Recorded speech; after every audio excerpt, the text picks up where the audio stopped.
ibintu bikomeje gufata indi ntera ndetse byanamaze gukomera ku buryo bukomeye cyane kurenza uko abantu babitekerezaga, kubera ko gahunda ya guma mu rugo yongeye guhita ishyirwa mu bikorwa cyane cyane mu ntara y'uburengerazuba ho mu karere ka Rusizi, nk'uko amakuru aturukayo yamaze kutugeraho abitangaza. Ibi ngibi bikaba bije nyuma yaho hano mu karere ka Rusizi hagaragaye umubare munini w'abantu b'icyorezo cya COVID-19 banduye. Ibi ngibi kandi bikagaragara mu gihe gito cyane mu minsi mike, ndetse inzego zishinzwe ubuzima hano mu gihugu cy'u Rwanda bafatanyije n'inzego z'umutekano bakaba bahise bashyiraho amabwiriza mashya yo kwirinda ikwirakwira rya COVID-19 ndetse banirinda ko iki cyorezo gishobora kuba cyakwirakwira no mu tundi turere tugize igihugu cy'u Rwanda. Ubu ngubu rero mu karere ka Rusizi ingendo zahagaritswe mu mujyi wa Kamembe, ndetse abaturage bategekwa kuguma mu rugo igitaraganya. n'imirenge rero ya Kamembe, Nyakarenzo, Mururu n'igice cya Gihundwe.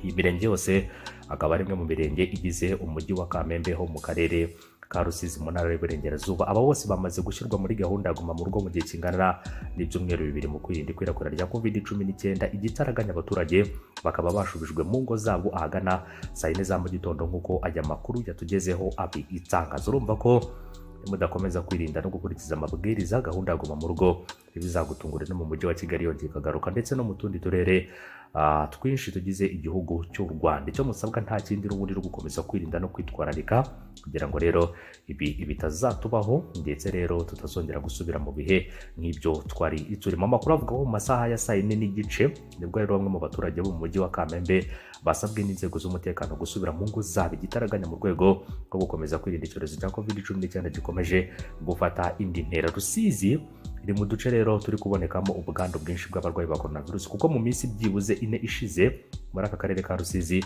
hagaragaye abantu 24 banduye COVID-19. Bamwe mu baturage baganiriye n'ikinyamakuru Igihe bakaba bemeje ko bahugiwe ko nta muntu ugomba kuva mu rugo, ndetse ibikorwa byose bikaba byahise bifungwa, uretse rero ahagurirwa ibiribwa, ahacururizwa imiti ndetse n'amavuriro nk'uko mu minsi ishize byari bimeze. Umwe rero mu baturage bahari yagize ati rero habanje kuza imodoka igenda itanga ubutumwa bw'uko abaturage basubira mu ngo zabo. Ati ubu ngubu rero ndatashye, narindi rero mu mujyi wa Kamembe mu isoko bavuga ko tugomba gusubira mu ngo zacu. Urumva ko rero ari byo bataje mu gitondo bababwira. Hanyuma rero ubwo batangaga itangazo babwiye ko basubira mu ngo hagasigara abacuruza ibiribwa gusa, no hanze hagiye gukora farumasi gusa. Ngo twege rero bishobotse tukaba tuzagaruka ku itariki ya 15 z'uku kwezi Kamena, akaba ariko dushobora gusubira mu kazi. Ubu ngubu rero mu mujyi wa Rusizi hakaba harimo harera muri aya masaha nta muntu umwe urimo uratamba, kubera ko abashinzwe umutekano baje rero bahita batangira gukingisha abaturage amaduka, bababwira ko rero bagomba gukurikiza gahunda ya guma mu rugo. Icyemezo cyo gushyira umujyi wa Rusizi muri gahunda ya guma mu rugo n'ubundi kikaba kije mu gihe cy'ibyumweru 2, akaba rero aribwo bagomba kuguma mu ngo zabo mu gihe cy'ibyumweru 2. Ikindi kandi icyemezo kikaba cyafashwe kuri uyu wa 4 Kamena 2020, cyashyizweho umukono na Minisitiri w'Ubutegetsi bw'Igihugu Professeur Shyaka Anastase. Serivisi zamaze kwemerwa gukomeza rero gukora n'izakumiriwe hara mu karere ka Rusizi, nuko abakozi ba leta n'abikorera bose basabwa gukorera akazi kabo mu rugo, keretse abatanga serivisi za ngombwa, amasoko, amaduka, inzu zo kwiyogoshesherezamo, amagaraje, ibinamba, ubwubatsi bw'inzu, ubwubatsi bw'amato birafunzwe, kereka rero ahacururiza ibiribwa, ibikoresho by'isuku, farumasi, lisansi n'amazutu n'ibindi bikoresho by'ibanze. Restaurant n'amahoteli byemerewe gukoresha abakozi bake kandi bagatanga serivisi yo guha amafunguro abakiriya bakayatahana takeaway. Ingendo zose zitari izangombwa zikaba zamaze guhagarikwa, kandi gusohoka mu rugo nta mpamvu zikomeye burabujijwe. Uburobyi rero no koga mu kiyaga cya Kivu birahagaritswe. Ingendo rero hagati y'abashinzwe ndetse rero n'abashyizwe muri gahunda guma mu rugo n'ibindi bice by'akarere ka Rusizi birabujijwe, keretse abajya rero kwivuza cyangwa abafite impamvu zihutirwa. Ariko rero ubwikorezi bw'ibicuruzwa ubwo bukaba bugomba gukomeza gukora. Mu bindi bice rero byose ndetse no mu bindi bice byose by'akarere ka Rusizi harakomeza kubahiriza amabwiriza yo kwirinda COVID-19 nk'uko biteganywa n'icyemezo by'inama y'abaminisitiri ku wa 2 Kamena 2020. Inzego zibishinzwe zirakomeza kugenzura ko hari n'ahandi rero hashobora gushyirwa muri guma mu rugo mu gihe rero bibaye ngombwa.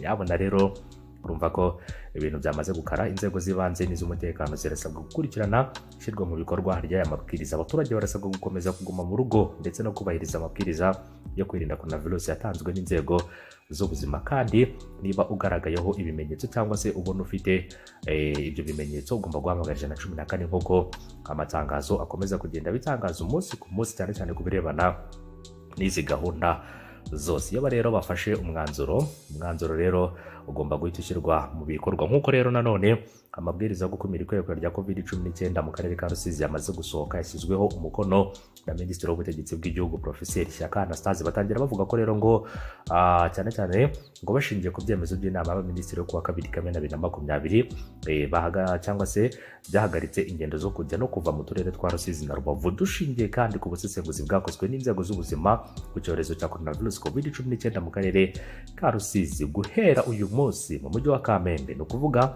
imirenge ya Kamembe, Nyakarenzo, Muru n'igice cya Gihundwe, ushyizwe muri gahunda ya guma mu rugo. Lockdown izamara nibura ibyumweru 2.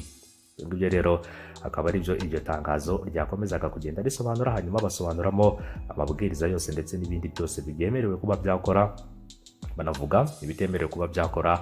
Hanyuma rero bakavuga ko abaturage bagombwa ndetse banasaba gukomeza kubahiriza aya mabwiriza hari mu karere ka Rusizi. Mu mujyi wa Kigali nubwo hafunguwe ibikorwa bimwe na bimwe, ingendo zihuza uturere, intara n'izindi ntara ndetse n'intara n'umujyi wa Kigali byamaze gufungurwa, abamotari bakajya mu mihanda. Ariko ibi ngibi nabyo mu gihe abantu batari bukomeze kubyubahiriza baraza guhura n'akaga gakomeye. Imuze kwikanga gahunda guma mu rugo yongeye kugaruka, kubera ko n'ikintu gishobora kongera guteza rero ibibazo byinshi bikomeye cyane, birimo n'ibibazo by'ubukene. Ariko nanone kugira ngo abaturage bandure icyorezo, kugira ngo rero iki cyorezo gihitana abatari bake, ndumva rero inzara dushobora kuyihanganira kandi tukiga guhangana nayo mu buryo ubwo ariko bwose. Ariko icyorezo cyo kiragatsindwa, kubera ko gishobora kutumaraho abantu. Sibyo no kutumaraho abantu, natwe ubwacu gishobora kudusiga mu buzima butari bwiza habe na gato. Nubwo rero abaturage benshi bagiye bumvikana binubira gahunda ya guma mu rugo, bamwe rero mu baturage batandukanye, ariko nanone ni gahunda